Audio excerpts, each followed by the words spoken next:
सांग माने समस्त को शुभ सकाल मु वेणुधर सांग माने आपण निश्चय फोन पे रे जियो रिचार्ज करुथिबे किंतु आपण रिचार्ज कला समय रे फोन पे रे 3 टंका एक्स्ट्रा देबा को पड़ुथिबो किंतु मु गोटे एमतिया ट्रिक आपण को सिखेबी जो थी कि आपण फोन पे रे रिचार्ज करेंगे किंतु आपण को 3 टंका एक्स्ट्रा देबा को पड़िबो नाही तेणु आसंतु से ट्रिकटा केंती आपण अप्लाई करेंगे आसंतु जानि नेबा जिबा मोबाइल स्क्रीन को सांग माने यही रिचार्ज करवा ट्रिकटा गोटे सिंपल ट्रिक गोटे आपण जो फोन पे रु रिचार्ज करुले यही ट्रिक रे आपण माय जियो रु रिचार्ज करेंगे किंतु रिचार्ज कला समय रे पेमेंट गेटवे जिते मागिबा आपण फोन पे देकी आपण रिचार्ज करेंगे ताहले आपण को जो 2-3 टंका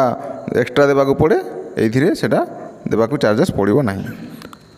आउ माय जियो एप्लिकेशन रु केमती रिचार्ज करा जाए बहुत सांग माने जानिथिबे जो सांग माने जानिछंती ए वीडियोटी को स्किप करि पारंती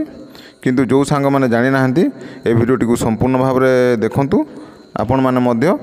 केमती माय जियो रिचार्ज करा जाए आपण संपूर्ण भाव रे जानि पारिबे। सांग माने आपणकर फोन रे जदि माय जियो एप्लिकेशन नाही ताहले आपण प्ले स्टोर को जाई कि माय जियो एप्लिकेशन प्रथमे डाउनलोड कर नेबे डाउनलोड होला परे सिंपली माय जियो एप्लिकेशन को एमती ओपन कर नेबे देखंतु माय जियो एप्लिकेशन को ओपन कला परे एमती गोटे इंटरफेस आसीबो जो थी कि आपन जदि रिचार्ज सरी जाइथिबो ताहले एमती आपनकर नो एक्टिव प्लान लिखिबो आ आपनकर जो रेकमेंडेड पैक टी आपनकर स्क्रीन रे शो करि जिवो एठु मध्ये आपन रिचार्ज करि पारिबे। जदि आपन आपन सांगर नंबर किंबा अलगा कहा नंबर रिचार्ज करबा को चाहूचंती ताहले ए जो डिस्प्ले रे थिबा विंडोटी को ए जो क्रॉस चिन्ह रे क्लिक करिकि क्लोज कर नेबे देखंतु मु मध्ये क्लोज कर नउछि क्लोज होला परे देखंतु एमती इंटरफेस आसीबो जो थी कि आपन देखि पारिबे मझिरे गोटे रिचार्ज लिखा है सेठू मध्य आप रिचार्ज करि पारिबे आ गोटे तल पटे देखंतु बाँ पटरू 2 नंबर रे गोटे ऑप्शन अच्छे रिचार्ज सेठू मध्य आप रिचार्ज करि पारिबे किंतु आपण जदि अलगा कहा नंबर रिचार्ज करबा को चाहूचंती ताहले देखंतु डाहाण पटरे 3टी लाइन अछि से लाइन रे क्लिक कर नेबे क्लिक कला परे आपण देखिबे एमती बहुत गुडा ऑप्शन आसीबो एथि मध्यरु आपण रिचार्ज फॉर ए फ्रेंड एठी आपण क्लिक करनेबे एठू आपण निजस्व नंबर रिचार्ज करि पारबे ओ अलगा जे कोनोसी नंबर रे मध्य रिचार्ज करि पारबे जो नंबर रिचार्ज करबा को चाहूचंती एठी टाइप करनेबे टाइप करिकि ओके कर देबे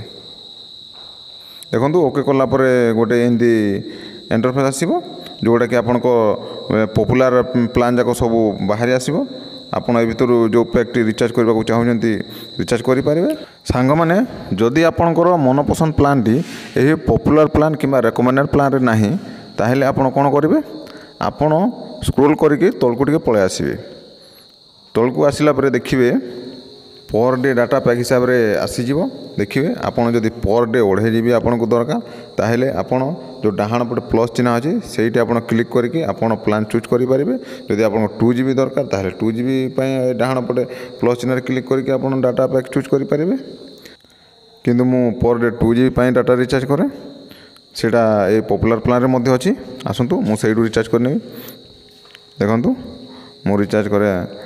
पर डे 2 GB 349 टका से 349 टका जो लिखा है रिचार्ज से क्लिक करना क्लिक कला पर देखिए एंडी इंटरफेस आसीबो एठू आपण कोन करिवे देखिए बहुत गुडा पेमेंट गेटवे देथिबे ऑप्शन किंतु आपण कोन करिवे एई फोन पे रे चूज करिवे देखिए पे भाया फोन पे एठी आपण क्लिक करनेबे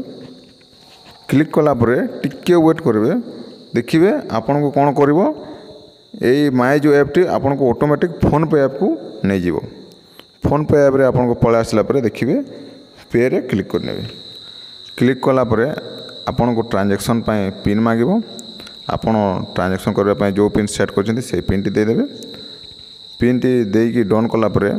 आपण को देखिबे एंदी पेमेंट सक्सेसफुल मेसेज टी आसीबो डिस्प्ले रे एवं पुणी आपण को बैक है कि आपण को माय जो ऐप को फेरी आसीबो देखिबे एंदी रिचार्ज सक्सेसफुल मेसेज टी डिस्प्ले है कि स्क्रीन रे देखा जिवो एवं जहाँ नंबर रे आपण रिचार्ज कले ता पाखु आपण सक्सेसफुल मेसेज मध्य आसी जिवो सांग माने देखिले मु 349 टंकार प्लान रे रिचार्ज कली एवं मु से 349 टंका ही पेमेंट कली तेणु सांग माने आपण माने मध्य ମାଇଜିଓ ଆପ୍ଲିକେସନକୁ ଯାଇ ଭାୟା ଫୋନ୍ପେରେ ରିଚାର୍ଜ କରନ୍ତୁ, ଦେଖିବେ ଆପଣଙ୍କୁ ମଧ୍ୟ ଏକ୍ସଟ୍ରା ଚାର୍ଜେସ୍ ଦେବାକୁ ପଡ଼ିବ ନାହିଁ। ସାଙ୍ଗମାନେ ରହୁଛି, ଧନ୍ୟବାଦ।